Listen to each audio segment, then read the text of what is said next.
அனைவருக்கும் வணக்கம். நம்ம அரடா கணிதம் சேனல்ல முந்தைய ஆண்டுகளுக்கு கேட்கப்பட்ட போட்டித் தேர்வு கணக்குகள் பத்தி பார்த்துட்டு இருக்கோம். அந்த வரிசையில குரூப் எக்ஸாம்ல கேட்கப்பட்ட கேள்வி. ஒரு கன செவ்வகத்தின் நீள, அகல மற்றும் உயரங்களின் கூடுதல் குடுத்துட்டாங்க 18 சென்டிமீட்டர்.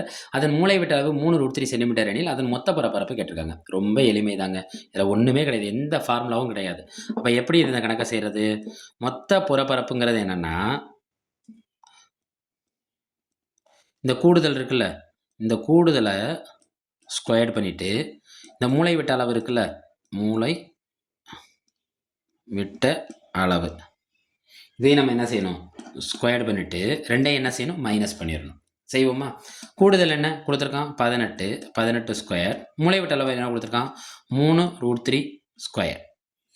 18 ஸ்கொயர் பண்ணுங்க, 18 324 மைனஸ் 3 ஸ்கொயர் பண்ணுங்க, √3 தனியாக ஸ்கொயர் பண்ணுங்க. 3 ஸ்கொயர் பண்ணால் 3 9 பெருக்கல் ரூட்டை ஸ்கொயர் பண்ணால் ரூட் என்ன ஆயிரும், கேன்சல் ஆயிரும்.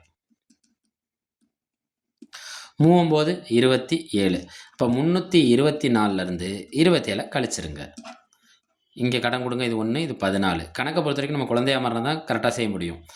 இது 2 இது 11. 14ல் 7 போச்சுன்னா 7, 11ல் 2 போச்சுன்னா 9. இந்த 2 அப்படியே இறக்கிடுங்க. அப்போ இதுக்கான விடை என்ன, 297 சென்டிமீட்டர் ஸ்கொயர்டு. ஏன்னா இது என்னது, பரப்பு. மறுபடியும் சொல்கிறேன், நீள அகல உயரங்களோட கூடுதல் கொடுத்துட்டு அதன் மூலைவிட்ட அளவும் கொடுத்துட்டு பரப்பு கேட்டால் எளிமையானது தான். அந்த கூடுதலை ஸ்கொயர் பண்ணணும், மூலைவிட்ட அளவை ஸ்கொயர் பண்ணணும், ரெண்டையும் என்ன செஞ்சிடணும், மைனஸ் பண்ணாலே நம்மளுக்கு யார் கிடச்சிருவானா, மொத்த புறப்பரப்பு கிடச்சிருவான். இதை அவங்க கொடுத்துருக்க ஆப்ஷனில் ஆப்ஷன் பிஏ குறிக்கும். நம்ம அரடா கணிதம் சேனலை சப்ஸ்கிரைப் பண்ணுங்கள், சப்போர்ட் பண்ணுங்கள், ஃப்ரெண்ட்ஸ் அண்ட் ஃபேமிலிக்கு ஷேர் பண்ணுங்கள். நம்ம டிஎன்பிசிங்கிற பிளேலிஸ்ட் இருக்குது, டிஇடிங்கிற பிளேலிஸ்ட் இருக்குது. அதில் இருக்க கணக்குகளை நம்ம உங்களோட போட்டித் தேர்வுகளுக்கு பயன்படுத்திக் கொள்ளுங்கள். நன்றி.